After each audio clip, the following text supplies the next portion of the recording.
Sašo, pozdravljen. Živijo. Sva na presni delavnici, ki jo skupaj s tabo izvajamo, organiziramo v Kavčku. Ta je božična. Kaj boste danes pripravljali?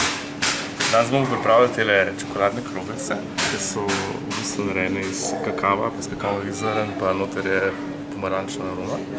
Pa bomo delali tele precej božično obarvano belo čokolado, ki je z limono, pa goji jagodami, pa še božični kolač, pa en pomarančni, oziroma čokoladen mus z pomarančo na osnovi avokada.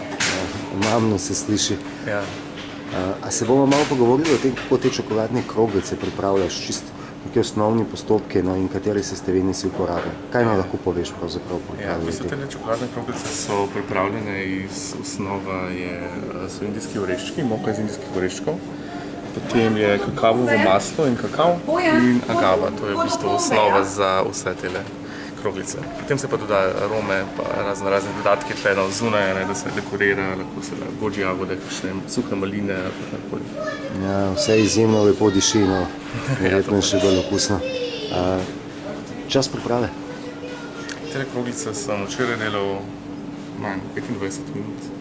Potem se mora pa še hladiti nekje, čez noč so bile še hladili, pa da se stredijo zadevo. Ja, verjetno zgine hitreje kot v 25 minutah. Ja. Kaj pa bela čokoladica? Tole je pa na osnovi kokosa, pa prav tako kakavovega masla. Potem je noter še agava, pa limonina lupinca in goji jagode, da bo izgledalo vse skupaj tako malo praznično, belo, rdeče kombinacije. Zagotovo, čist božič. To je to, čeprav trenutno v Ljubljani ni snega. Trenutno res, žal. Kaj nam lahko še poveš o drugih jedeh, ki jih boš pripravljal? Aha, poleg tega bomo pripravili še božični kolač in pa čokoladni mus na osnovi avokada in pomaranče.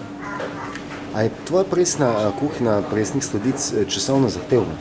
Načeloma ne, jaz se trudim delati recepte, ki so preprosti pa hitro pripravljeni, brez nekih eksotičnih sestavin, tako da v bistvu spodbujamo, da vsakdo zbere pogum in sam pripravi doma.